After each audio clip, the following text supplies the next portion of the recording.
Bonjour à chacune et à chacun, bienvenue sur notre chaîne YouTube. J'en profite pour vous encourager, si vous appréciez cette vidéo, à vous abonner, à liker. J'aimerais vous emmener aujourd'hui dans l'évangile de Luc au chapitre 7, versets 11 à 16. Je lis pour vous, ça se trouve évidemment dans la Bible. Le jour suivant, Jésus alla dans une ville appelée Naïn. Ses disciples et une grande foule faisaient route avec lui. Lorsqu'il fut près de la porte de la ville, voici, on portait en terre un mort, fils unique de sa mère, qui était veuve. Et il y avait avec elle beaucoup de gens de la ville. Le Seigneur, l'ayant vue, fut ému de compassion pour elle et lui dit « Ne pleure pas ». Il s'approcha et toucha le cercueil. Ceux qui le portaient s'arrêtèrent. Il dit « Jeune homme, je te le dis, lève-toi. » Et le mort s'assit et se mit a parlé, Jésus le rendit à sa mère. Tous furent saisis de crainte, et ils glorifiaient Dieu, disant, un grand prophète a paru parmi nous, et Dieu a visité son peuple. Voilà que la Bible nous parle de ce témoignage extraordinaire de la résurrection du fils de la veuve de Naïn. La ville de Naïn, cette femme qui était veuve et qui vient de perdre son fils. Et voilà que Jésus est là. Il est là parce que c'est le message de l'évangile. Jésus veut être avec nous dans les bons moments et aussi dans les mauvais. Il est au milieu de nous, Jésus, parce que Dieu nous aime et parce que Dieu ne nous a pas abandonné. Voilà que cette femme aurait pu dire, mais tout le monde m'a abandonné. Bon, vous allez me dire, non, il y avait du monde, bien sûr, les amis, la famille qui étaient là. Mais elle pourrait dire, mais la chance m'a abandonné, le sort m'a abandonné, je suis avec des mauvaises étoiles. Mais j'aimerais vous dire, mon ami, que c'est ni le sort dont j'ai besoin, ni de chance ou de malchance, ni des étoiles bonnes ou mauvaises. Dont j'ai besoin le plus, c'est de Dieu. Et voilà que Jésus va intervenir. Il est venu ce jour-là. Il a paru. Et c'est le titre du message de cette méditation d'aujourd'hui. Jésus a paru. Il apparaît. Il veut intervenir. Et il vient dans cette ville.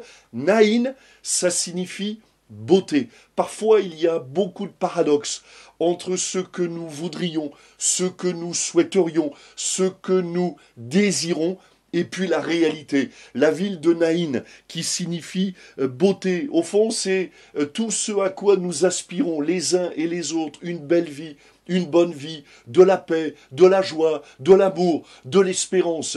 Et parfois, le rêve se transforme en cauchemar. Il suffit d'un événement, d'une situation. Voilà que cette femme qui est déjà veuve, je vous le rappelle, la Bible nous le dit, et qui va perdre son fils unique. Le malheur se rajoute au malheur. Elle ne vit plus à Naïn. Dans son cœur, elle vit dans la ville de la malédiction, de la tristesse, du désespoir. Mais la volonté de Dieu, ce que Dieu veut pour nous, c'est de nous transporter, j'allais dire, de nouveau dans la ville de Naïn, la beauté, l'espérance. Mais comment parler d'espérance face à la mort? Comment parler de consolation face à ceux qui pleurent? Voyez-vous, mon ami, je ne sais pas comment Dieu peut intervenir dans votre vie, mais je sais que Dieu veut le faire. Je pourrais vous raconter des dizaines de témoignages de vies d'hommes et de femmes qui ont été littéralement transformés par la grâce de Dieu, par la main de Dieu. Je pense à cette jeune femme qui avait été abusée sexuellement pendant des années par son beau-père, qui a ensuite été violée, tabassée par un collègue de travail, qui a été laissé 2 jours dans le coma suite à cette agression sexuelle. Et cette jeune femme qui un jour est venue dans une église évangélique, comme il y en a tout près de chez vous, regardez, dans les annuaires, il se trouve une église évangélique à Limoges, bien sûr, mais dans le monde entier, dans notre pays, bien sûr, il y a des églises où est prêché le plein évangile. Cette jeune femme est venue dans une de nos églises, elle a entendu le message de l'évangile et Dieu a parlé à son cœur. Elle était venue, elle habitait dans la ville du désespoir et Dieu l'a transportée dans la ville de Naïn. Et voilà que Jésus a parlé aux morts et la vie est revenu. Peut-être dans votre vie, vous vous dites, mais c'est mort, c'est fini. Mais à Dieu, tout est possible. Celui qui a eu le dernier mot dans cette histoire, c'est pas la mort. C'est pas l'esprit de la mort, mais c'est l'esprit de Dieu, le Saint-Esprit. C'est Jésus qui a eu le dernier mot. À Dieu, tout est possible. Un mot que j'aimerais vous laisser de la part de Jésus, de la part de Dieu, c'est ne pleure pas. Il va dire à cette femme, ne pleure pas. Mais comment ne pas pleurer à côté du cercueil où elle enterre son fils unique? Eh bien, Jésus lui dit, ne pleure pas. Et permettez-moi de paraphraser, lorsque vous laisserez Jésus entrer dans votre vie, Jésus pourra vous dire aux uns et aux autres, ne pleure plus.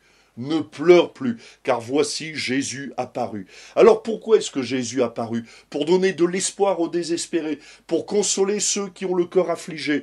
Et puis Jésus aussi apparu afin de nous accorder le pardon de tous nos péchés. La première épître de Jean, au chapitre 3, au verset 5, nous dit ceci, « Or, vous le savez, Jésus a paru pour ôter les péchés. » Le problème numéro 1 on pourrait se poser la question, et vous pourriez vous poser la question, et peut-être même me rétorquer, à moi qui crois en Dieu, pourriez me dire, mais à vous qui croyez en Dieu, qui croyez que Dieu est le créateur de l'univers, de la terre, qu'au fond nous sommes descendants d'Adam et Ève, vous pourriez me rétorquer, mais comment se fait-il que dans un monde créé par Dieu, il y ait tant de problèmes, de difficultés, de souffrances, de douleurs, de deuil, de maladies? Comment se fait-il? Eh bien, j'aimerais vous répondre ce que dit la Bible. Le problème numéro un, c'est le péché. Mais qu'est-ce que le péché? Le péché, c'est manquer le but.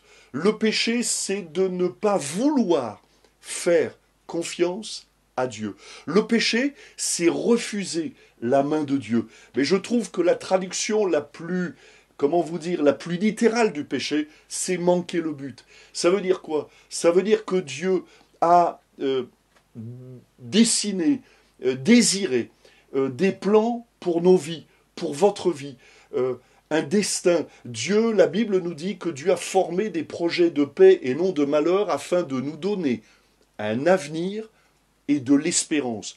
Et le péché, finalement, c'est refuser la main de Dieu. C'est comme si vous refusiez de prendre la route que Dieu a pour vous. Route faite de joie, de bénédiction, et route qui se termine par l'éternité, la vie dans le ciel. La Bible nous déclare que Dieu a préparé pour nous une place dans son royaume, le royaume de Dieu, le royaume céleste, qui viendra après la mort parce que notre âme est éternelle. Et donc, mais qu'est-ce qui pose problème? Eh bien, c'est le péché. Le péché, c'est aussi une maladie universelle qui nous touche tous, dès la naissance. La Bible déclare tous les hommes sont pécheurs et sont privés de la gloire de Dieu. Séparés de la présence de Dieu, de la personne de Dieu. Et même le péché, je vais aller plus loin, le péché nous aveugle quant à la vérité. Elle transforme la vérité, c'est-à-dire que nous prenons le mensonge pour la vérité nous n'y croyons pas. Le péché, véritablement, est une maladie. Le péché nous prive non seulement de la présence de Dieu, de la personne de Dieu, mais de tout ce qui va avec. Nous prive de la vie, de la paix, de sa présence, de la bénédiction, de la guérison, de la délivrance, et dans ce cas-là, de la résurrection. Le péché, mon ami, est la source de tous nos problèmes. Aucun pécheur n'est heureux. Je n'ai jamais rencontré un alcoolique me dire « depuis que je suis alcoolique, je m'épanouis ». Je n'ai jamais rencontré un drogué me dire « depuis que je me drogue, la vie est belle ». Je n'ai jamais rencontré un adultère ou une adultère dire « mais depuis que je trompe ma femme, depuis que je trompe mon mari, la vie est belle ». Non, le péché détruit premièrement le pécheur. Et bien sûr aussi tout le cercle familial et tout le cercle social. Aucun pécheur n'est heureux. Le menteur n'est pas heureux. L'adultère n'est pas heureux. Le violent, le coléreux n'est pas heureux. Le voleur, le meurtrier, le violeur n'est pas heureux. Or, Jésus a paru afin de briser la puissance du péché.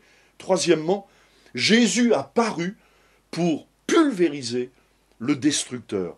1 Jean 3,8 nous dit « Le Fils de Dieu a paru afin de détruire les œuvres du diable. » Un jour, une maman raconte à son enfant, pour qu'il se couche, l'histoire du petit chaperon rouge à son fils de 3 ans.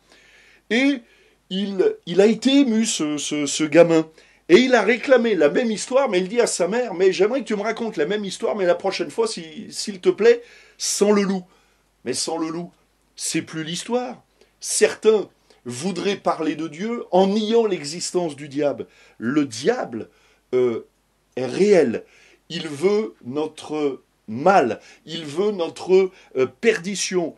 C'est comme si je vous parlais du paradis en vous disant que l'enfer n'existe pas. L'enfer est une réalité. D'ailleurs, le salaire du péché, c'est l'enfer pour l'éternité. C'est comme si je vous parlais de la vie avec Dieu sans parler du péché. Mais c'est le péché la source de tous nos problèmes. Mais qui dit problème dit aussi solution. Et la solution, c'est Jésus. Donc Dieu existe, Dieu agit. Mais le diable aussi existe. Et le diable aussi agit. La différence, c'est que Dieu est tout-puissant. La différence, c'est que le nom de Jésus est élevé au-dessus de tout autre nom. Dieu veut notre bien. Le diable veut notre peau, notre malheur, nous emmener avec lui dans l'échec, dans la défaite, dans la destruction, nous entraîner dans tout ce qui sent mauvais et qui nous rend malheureux et esclaves, la drogue, l'alcoolisme, etc. Mais donc Jésus a paru afin de détruire les œuvres du diable. Donc Jésus a paru pour réparer ce qui a été détruit, brisé, meurtri, réparer des vies qui ont été abusées, même des vies qui parfois n'ont même pas été désirées. Jésus a paru pour briser les chaînes de la drogue, de l'alcoolisme, des mauvais sorts, de la malédiction, de la sorcellerie. Le diable est venu pour ôter les rêves, les avenirs, les espoirs. Jésus est venu pour redonner un avenir et de l'espérance. Vous savez, le plan du diable pour cette femme Anaïne, c'était de l'entraîner dans le suicide, dans la dépression, dans la destruction. Mais Jésus a paru pour redonner de l'espoir à cette femme et redonner la vie à ce qui était mort, à ce fils qui était mort. Jésus aussi, c'est le dernier point, a paru pour nous protéger. Dans Philippiens chapitre 2 verset 7, la Bible nous dit qu'il a paru comme un simple homme. Il s'est humilié lui-même, se rendant obéissant jusqu'à la mort, même jusqu'à la mort de la croix. Jésus, le Fils de Dieu, s'est abaissé à nos côtés pour nous relever, pour nous aider, pour nous aimer, pour nous consoler. Lui, il s'est humilié, Jésus, humilié à la croix du Calvaire, pour nous sauver, mort à la croix du Calvaire. Il a pris sur lui la condamnation que nous méritions. Alors je termine, et ce sera le mot de la conclusion.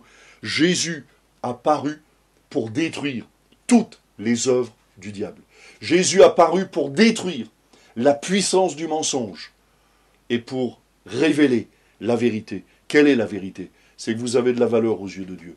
La vérité, c'est que si vous priez aujourd'hui Jésus, votre vie changera. Voilà la vérité. La vérité, c'est que la Bible est la parole de Dieu. Lisez la Bible, priez, tournez-vous vers Jésus. Croyez que Jésus est mort à votre place pour le pardon de tous vos péchés. Croyez qu'il a versé son sang, qu'il a donné sa vie pour nous donner la vraie vie. Jésus a paru pour nous arracher au désespoir, au mensonge, à l'esclavage. Il a paru pour nous donner un avenir, de l'espérance, de la consolation. Alors comment faire pour que Jésus vienne, paraisse, apparaisse, intervienne dans ma vie? Deux choses, la repentance et la foi. Réaliser par la repentance que vivre sans Dieu, c'est une faute. C'est ça le péché. L'incrédulité, ne pas croire en Dieu, refuser l'amour de Dieu, c'est le péché. Alors, approchez-vous de Dieu avec repentance en disant, oui, c'est vrai, j'ai eu tort de marcher sans Dieu, c'est la repentance. Humiliez-vous, repentez-vous, et puis croyez. Ayez la foi. C'est quoi la foi? C'est pas du mysticisme. C'est pas Dieu qui va se saisir de vous. La foi, vient de notre volonté. Je décide de croire, je décide de faire confiance à Dieu. Et lorsque vous approcherez de Dieu, faites-le. Repentance, foi, vous recevrez son amour, le pardon de tous vos péchés, son miracle et sa délivrance. Cette femme, Anaïne, elle aurait pu refuser que Jésus parle à son fils, à ce cadavre. Elle aurait pu refuser de saisir cette main d'espérance qui est tendue. Mais elle a accepté, elle a cru, elle a réalisé. Réalisez aujourd'hui que Jésus a paru pour sauver votre âme, pour vous bénir, pour vous relever, pour vous consoler. On termine par la prière. Seigneur, nous bénissons ton nom. Nous te remercions, Jésus, parce que tu es là au milieu de nous. Je te prie pour les amis qui sont là, qui écoutent, qui entendent. Je te prie, Seigneur, afin que tu étendes ta main, afin que le malade, aujourd'hui même, soit guéri en ton nom. Je te prie pour l'angoissé, afin qu'il soit délivré. Je te prie pour celui qui est esclave d'un lien ou d'un autre, afin que là aussi tu brises toutes les chaînes. Et je te prie en particulier pour ceux qui, peut-être comme cette femme Anaïne, sont dans le désespoir, ont besoin de consolation. Et j'aimerais prononcer pour eux une parole de ta part: ne pleure pas, ne pleure plus. Au nom de Jésus, reçois la consolation de Dieu. Amen. Soyez bénis.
monsieur.